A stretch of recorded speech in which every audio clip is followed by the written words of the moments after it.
Well, good morning, Rob. We are back. We're back in the studio. And guess what? The studio is done behind us.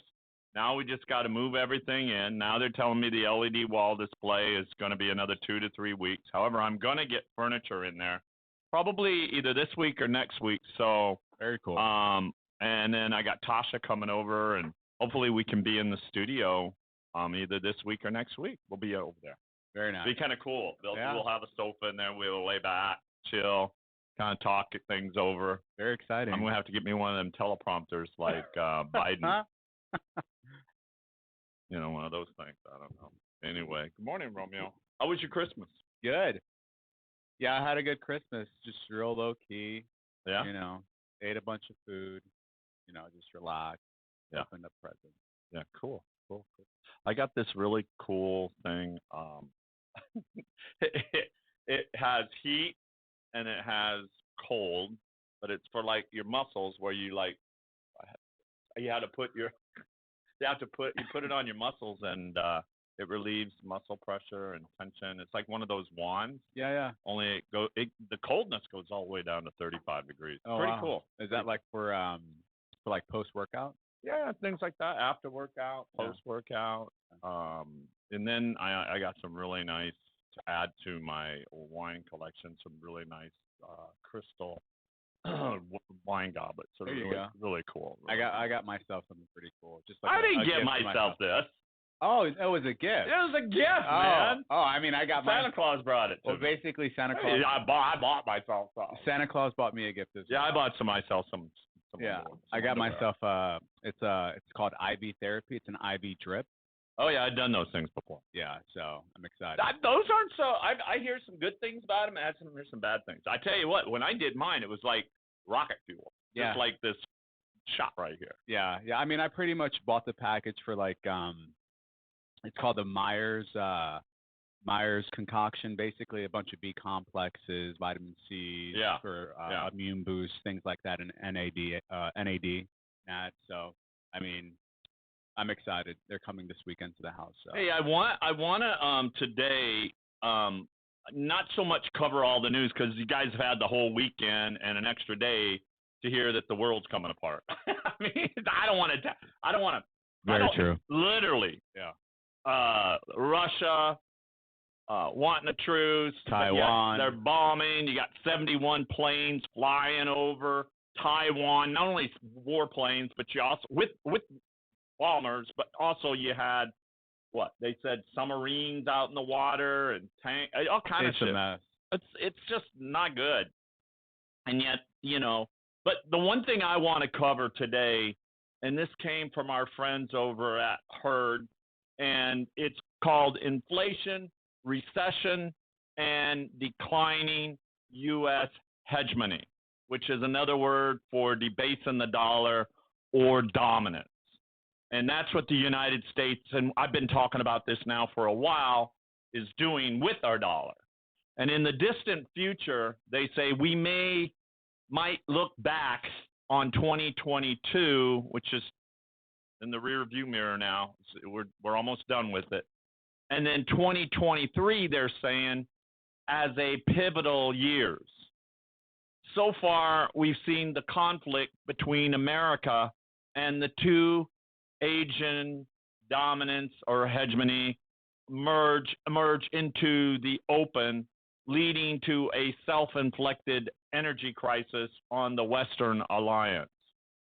And the 40-year trend of declining interest rates has ended, and it's been replaced by a new rising trend, the full consequences and durations of which are yet unknown. Rob, what do you think they're talking about here? Just complete destruction. Yeah. Literally, in a nutshell. I mean, remember we talked about this last week. I'm like, look, we're going to be entering into 2023. The apple will drop, the orange will drop, the cow will drop. Yeah. Inflation ain't going to drop, but yet. Yeah, and you know, I didn't see a lot of people out for Christmas this year, and I was out. I was like, I wonder how the numbers really went for spending for Christmas. I know that the stores lowered a lot, and they had a lot of discounts. But oh, I got some phenomenal deals. Did you? Yeah, at least I thought they were really good deals. Yeah, you never know. I mean, I was in that business, and I can remember when I was in the furniture and carpet business. My God, what we would mark that carpet and that furniture up. It was crazy. It was crazy. Yeah. People thought they were getting the buy, and yet the products were being marked up back then. But really? all of them did it. All of them did that. Well, anyway, while people are celebrating the new year of 2023, right after that, I don't think they're going to be celebrating. I think there's going to be a lot of friction, affliction, everything. And the Western Alliance now enters the new year with increasing fears of a recession. And monetary policymakers face an acute dilemma. And the question is, do they prioritize inflation of prices by raising interest rates, or do they lean towards yet more monetary stimulation to ensure that the financial markets are stabilized and that their economies do not suffer a recession and that the government finances are not driven into a crisis? Yeah. And this is what these other countries are doing now, is they're preparing themselves because they know what is lying ahead. I know you're biting to say something. Yeah, I was going to say, just look at what Japan just did. They just made an unprecedented pivot. They went back to quantitative tightening. They're raising interest rates because they're trying to get from underneath the dollar's dominance, right? So you know what you're saying. It's huge because think about it. Right now, a lot of retail companies are going to face stagflation, right? Yeah. You know, what is the Fed going to do? Are they going to go ahead and 180 and go back to quantitative easing, right? Yeah. Or are they going to continue raising interest rates? And according to Jerome Powell, recently he said that there's no plans of them actually pivoting and going back to quantitative easing. No, that's it. Exactly. And this is the conundrum that will play out for us in 2023. True. For the United States, for the United Kingdom, for the EU, Japan, and others in the alliance camp. Yeah. But here's the thing, and this is what they're saying, but economic conditions are starkly different in continental Asia. Remember, I've always said that we're going to wake up in the morning and the bottom of the dollar is going to drop out over in Asia. Well, that's what they're talking about here. So the economic conditions are very different in continental Asia. China is actually showing early stages right now of making an economic comeback, while you have Russia's economy has not been that badly damaged by these sanctions as the Western media would have us all want to believe this. And all members, and by the way, this report I'm getting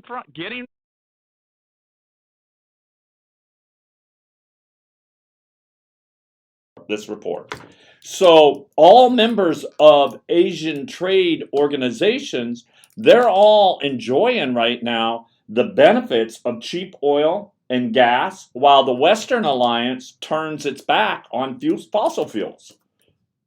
And you know who did that? This Biden administration did all that, right? The first thing they did when he got into office? We wouldn't be in this mess if they would have just left things like they were and continued to build upon it. But no, they wanted to just come in and destroy everything and try to build it their own way. Well, them trying to build it their own way is showing exactly what is ahead for us. Come on, let's be honest. This is the World Economic Forum motivation. Oh, we just shut off for a quick second. All right, are we back? Yeah, don't move. I'm telling you. We kind of went off. But basically, I think they'd be like, he didn't talk. Who couldn't hear him? If they missed it, it's basically, this Biden administration is pushing the agenda, provided to them by the World Economic Forum. Yeah, let me go back over that again. So the economic conditions, like, for instance, the conundrum that will play out here in 2023 for the United States, the UK, the European Union, Japan, and all the other alliances that are together in that camp, they'll all play out, but economic conditions are really different in continental Asia. China is actually showing the early stages of making an economic comeback.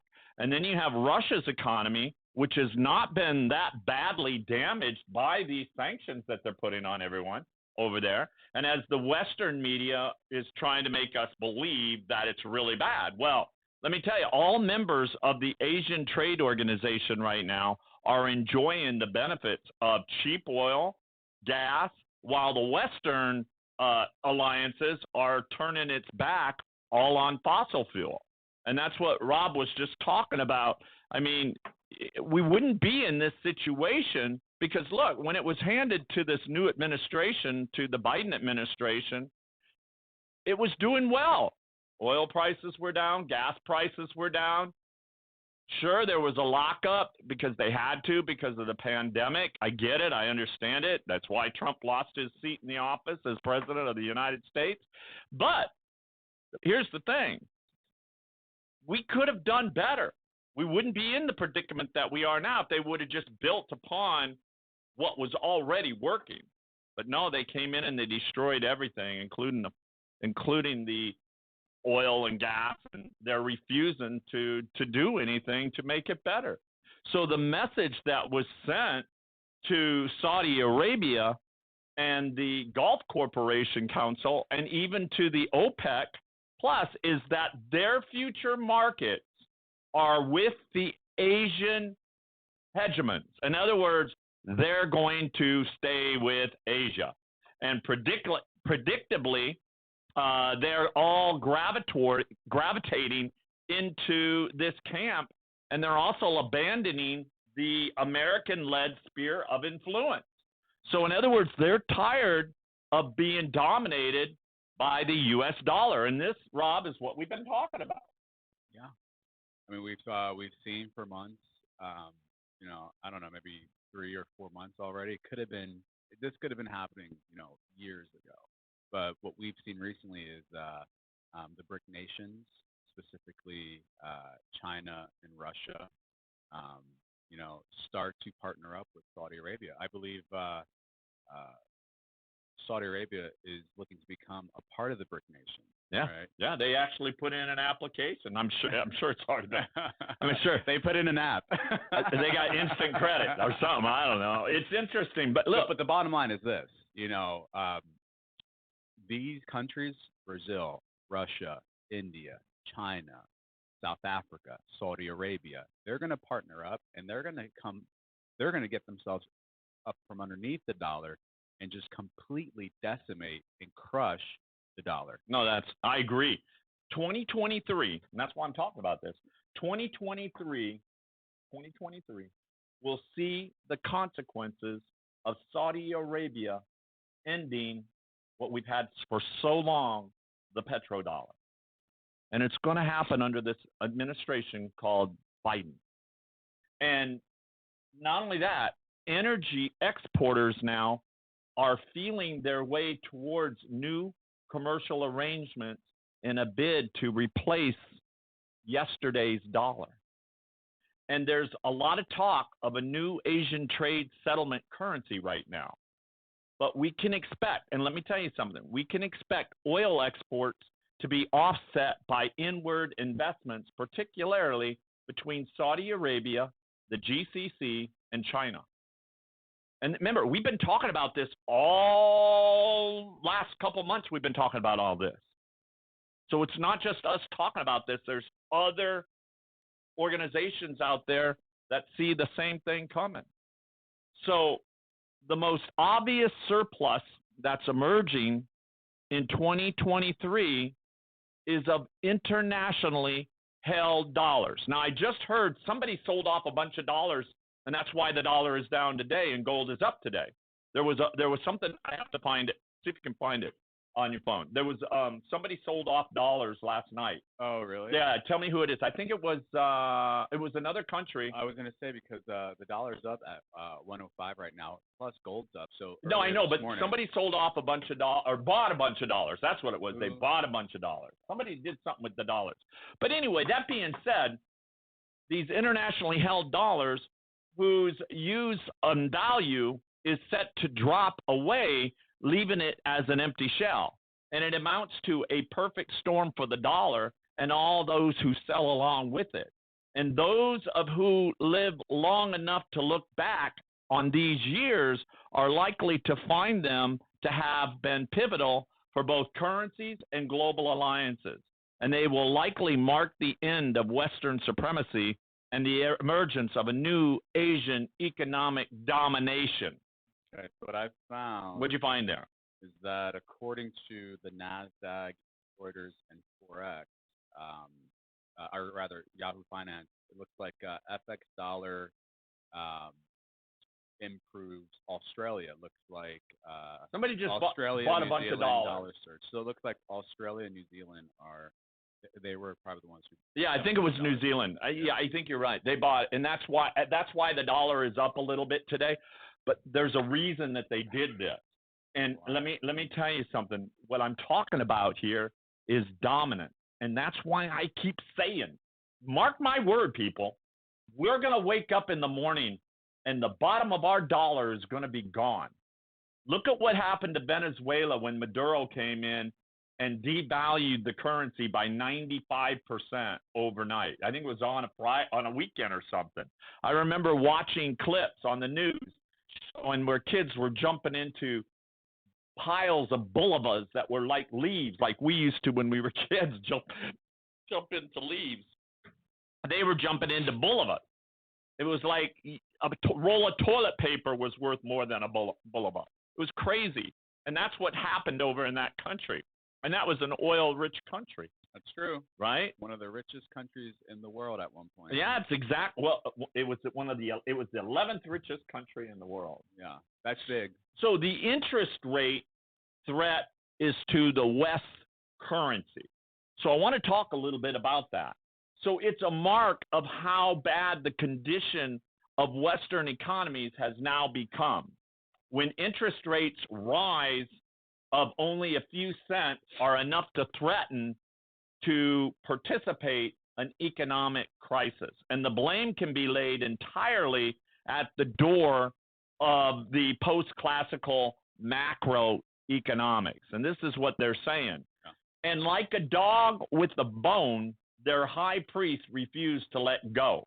So despite all the evidence to the contrary, they would now have you believe that inflation is transient after all, though they've also conceded the possibility of inflation targets being raised slightly. So here we go. The wider concern of all of this is that even though interest rates have yet to properly reflect the extent of the currency debasement, they have risen enough to tip the world now into a recession. And so in their way of thinking, it's either inflation or recession. Inflation or recession. Pick one of them. That's what they're saying.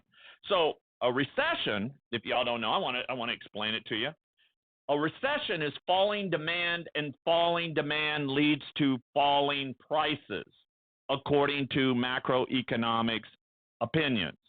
So when both inflation and recession are both present, they cannot explain it, and it does not accord with their computer models. Therefore, government economists insist that consumer prices rise will return to a 2% target or thereabouts because rising interest rates will trigger a recession and demand will then fall. So it'll just take a little longer than originally thought, all right? So now what they're saying is that the danger is no longer just inflation. Instead, a balance must be struck.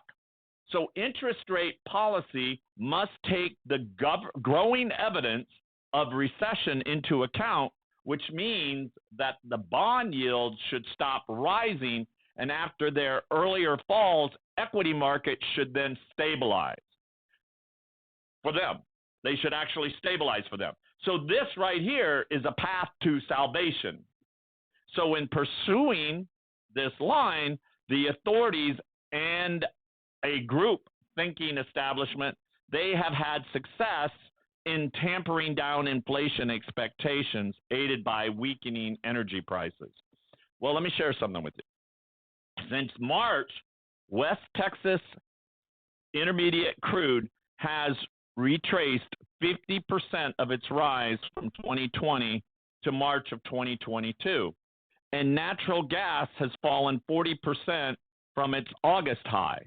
So if the Western media is to be believed, Russia is continually on the brink of failure, and the suggestion being that price normality will return soon. And the inflationary pressures from rising energy and food prices will disappear. Now, this is their thinking. I'm just giving you what their thinking is. So let's talk about what is really happening is that the bank credit is now beginning to contract.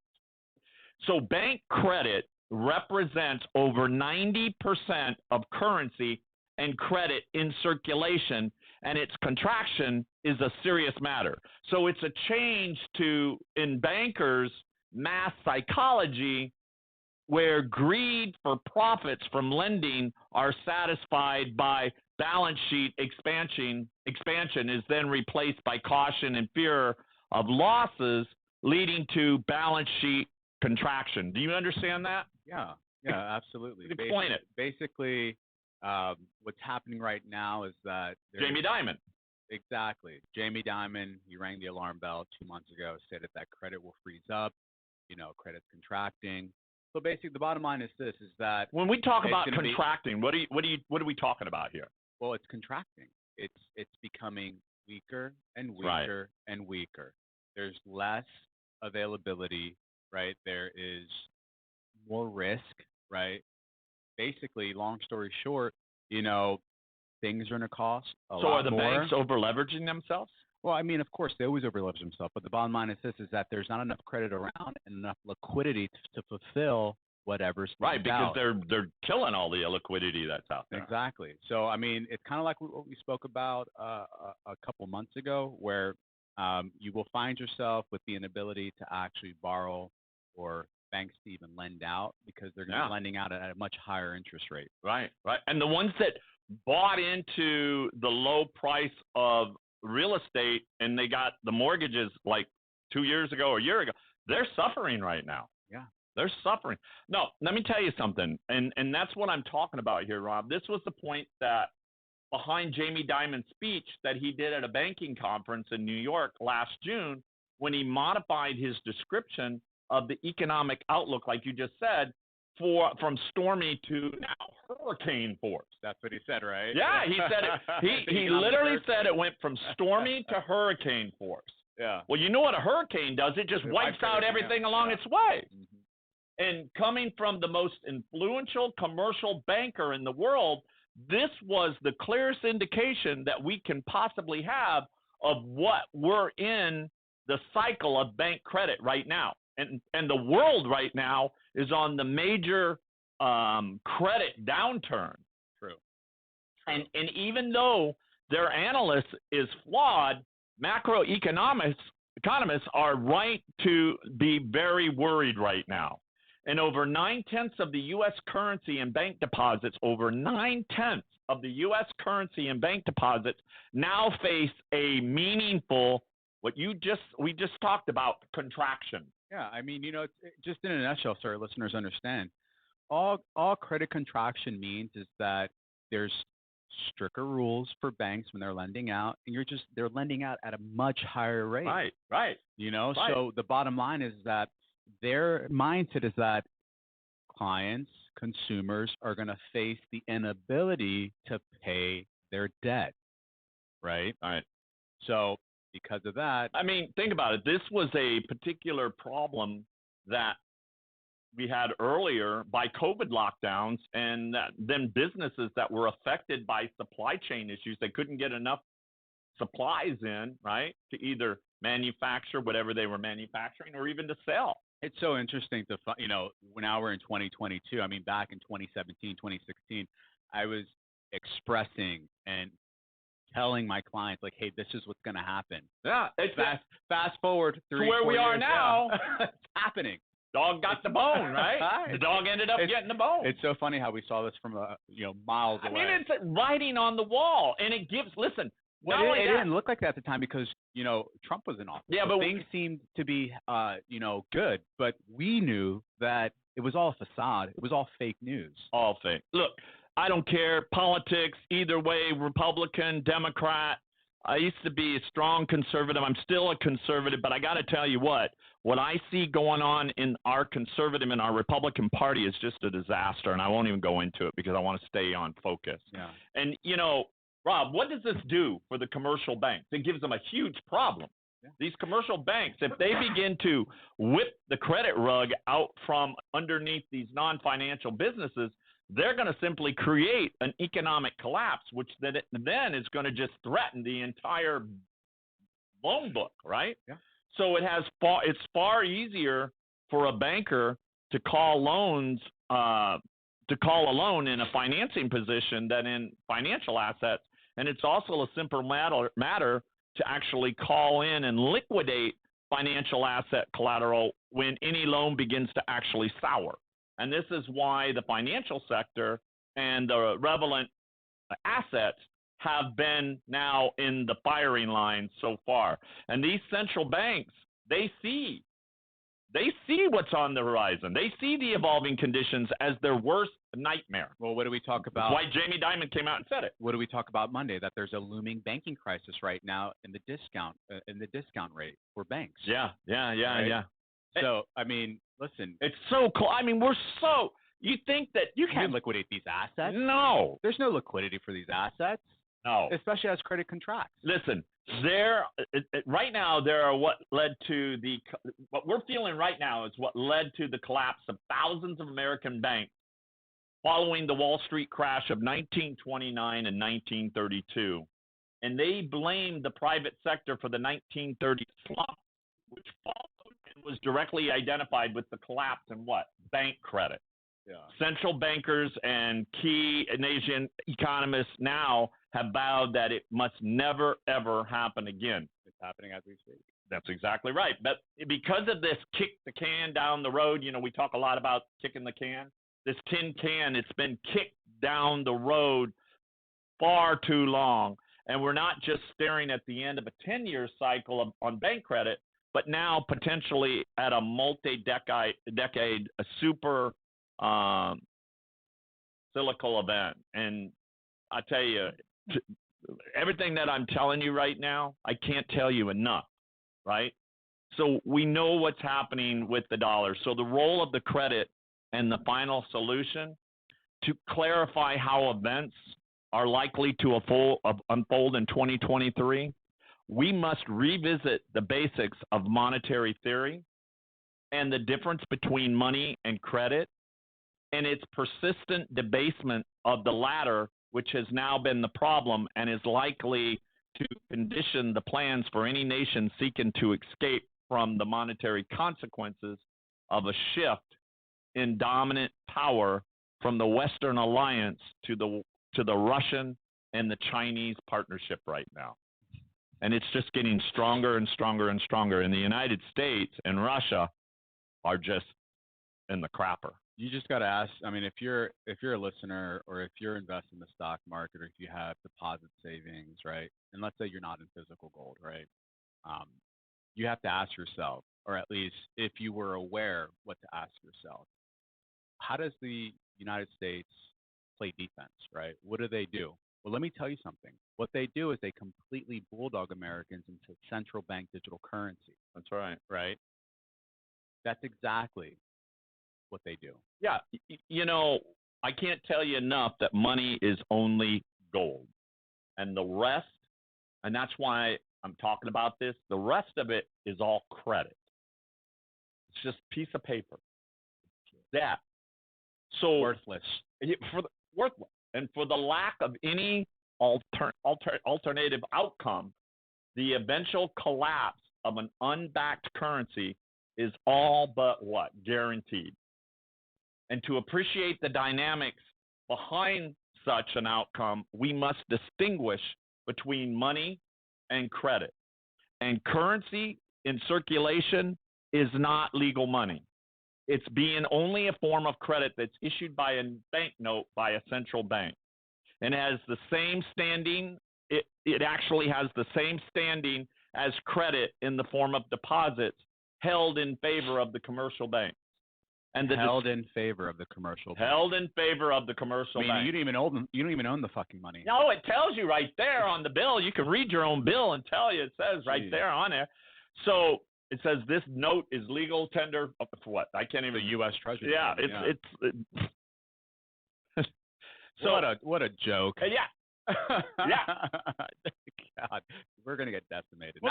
Not me. I got a bunch of gold. And listen, let me tell you exactly the distinction between money and credit, with money wrongly being assumed to be banknotes, is denied by the macroeconomic establishment today. Officially and legally, money is only gold coin. It's also silver coin. Though silver's official monetary role fell into disuse in the 19th century in Europe and America. And gold and silver coin as money were codified under the Roman Empire in the 6th century, and it's still the case legally in Europe today.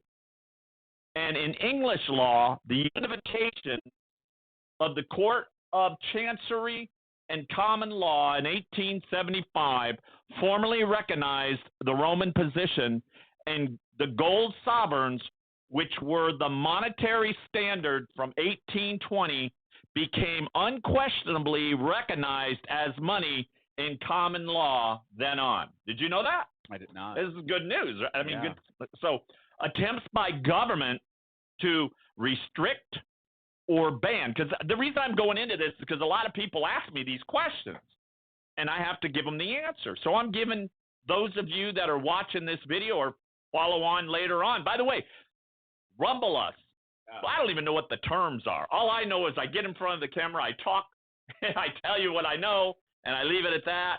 And I just, I hope that everybody's getting something out of this. So governments attempts by the government to restrict or ban ownership of gold as money must not be confused with the legal position. And Franklin Delano Roosevelt, FDR's executive order in 1933 banning American citizens from owning gold did not change the status of the money. That's heavy. Let's be honest. Why would he send out an executive order to outlaw or ban citizens here in the U.S. from owning physical gold? Is because he wanted to make you a financial monetary slave to the system, right? Because the smart ones kept their gold because it's a reclusive asset, it's an anonymous asset, and he hoodwinked all the idiots, all the sheeps, into turning in their gold for what was it, $20, $30, and then went around and flipped and raised the gold price to $35, $40. Come on now. Well, wake up, people. Exactly. And let me tell you something.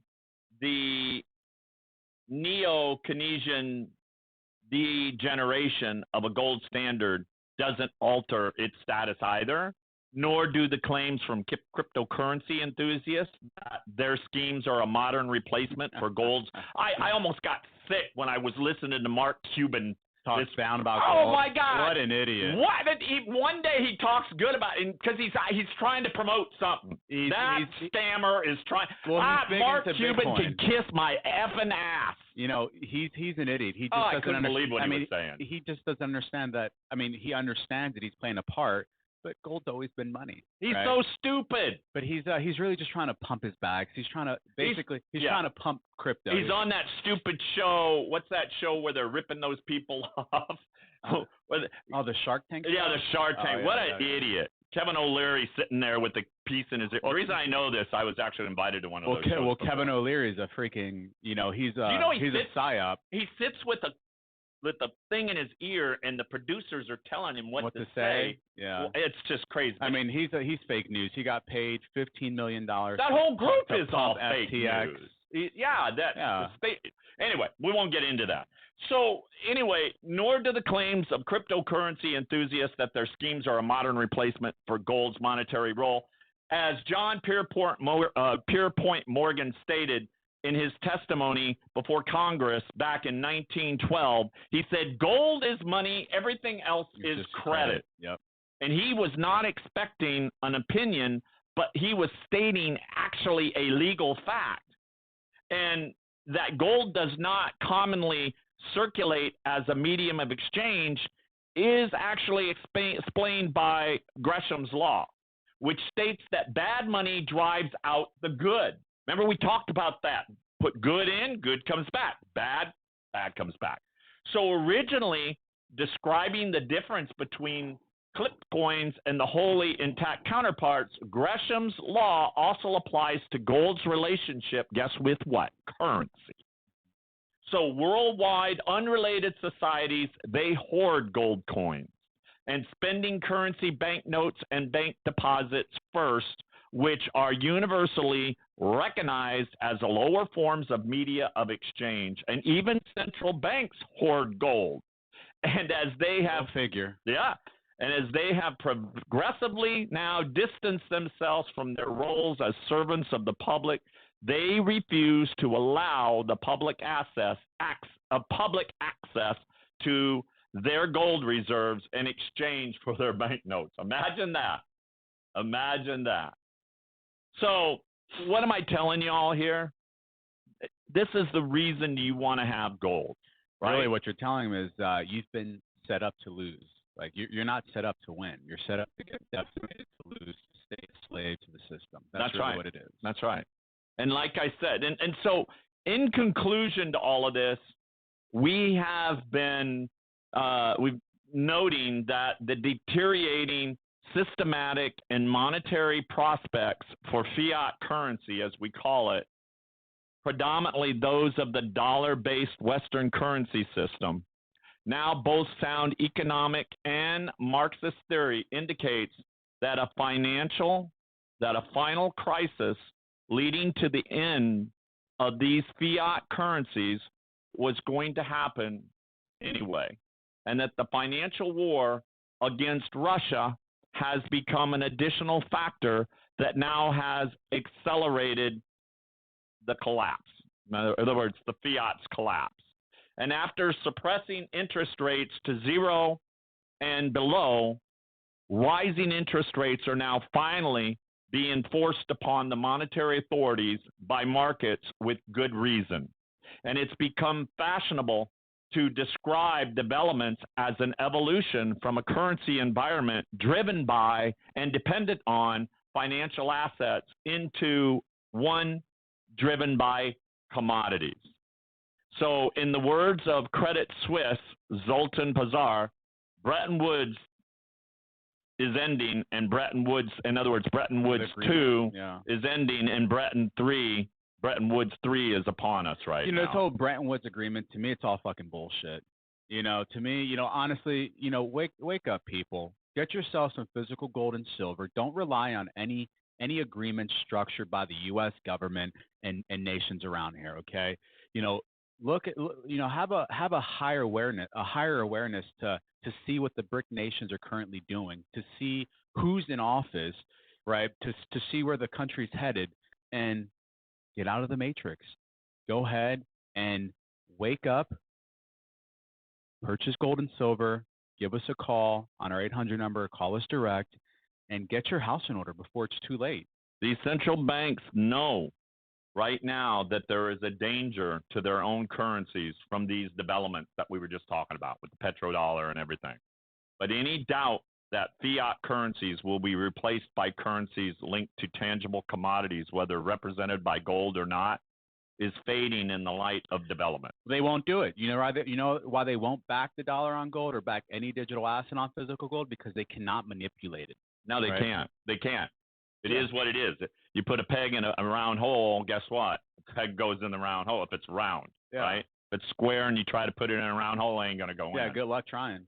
So with neither the economic establishment nor the public having a basic understanding of what is money and why it's not currency, it is hardly surprising that current financial and economic developments are so poorly understood, and the correct remedies for our current monetary and economic conditions are so readily dismissed. That's so true. I tell you why. Remember a couple months ago, me and Hunter, we were walking down Hollywood Boulevard. We had an ounce of gold, and we had a $100 bill. And we literally said, hey, listen, if you get these questions right or these answers right, we'll give you have your choice, either the gold coin or the $100 bill. Out of the 20 people that we spoke with who actually want to speak to us instead of telling us go fuck off, one person chose the gold coin. One person chose the gold coin. It's like, oh, I don't want the $100 bill. Give me the gold coin. Screw the questions. I want that gold coin. If you're giving it for free, if you're giving it out for free, everybody else was like, yeah, I'll answer your questions for the $100 bill. That's crazy. You know what I was thinking, Rob? I was thinking of this. We should do something like this. So we're just now getting subscribers. We're just getting word out there. But I'm going to put a thing up today that states that soon as we reach, I got to figure this out. So we want to do something to where we're going to give out a 1 ounce gold coin, and we'll do it once we reach so many subscribers. And then what we'll do, but how do we know how to give it to, how do we like?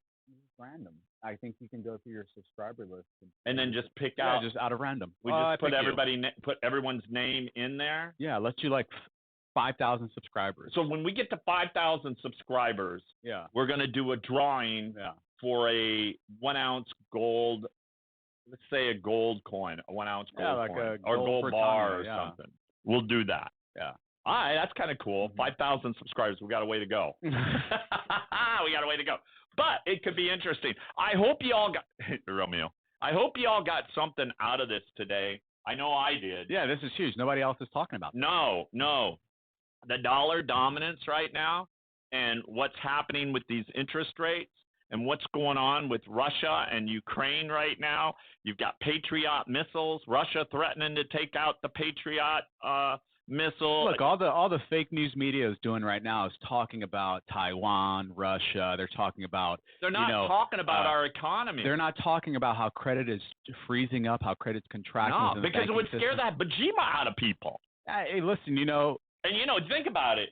If you were told that there was a liquidity crisis with the banks and that your account could be frozen at any time or decimated at any time, you pull all your money out, right? In a heartbeat. And think about it. If everybody is going to the bank at the same time to do a bank run, guess what's going to happen? System's going to collapse. Number one, they're going to go ahead and completely default. And guess who's getting that money? It's going directly to the bank. It's kind of like what happened in China recently. Remember when there was a brief bank run because every single deposit account was classified as a investment account or security. Right. And what did the banks need? They needed ample liquidity because they were facing a credit crisis or they were in the middle of a credit crisis. So what did they do? So true. They ended up saying, hey, your checkings account, your CD, your savings account, it's no longer a deposits account. What it is, it's considered an investment account.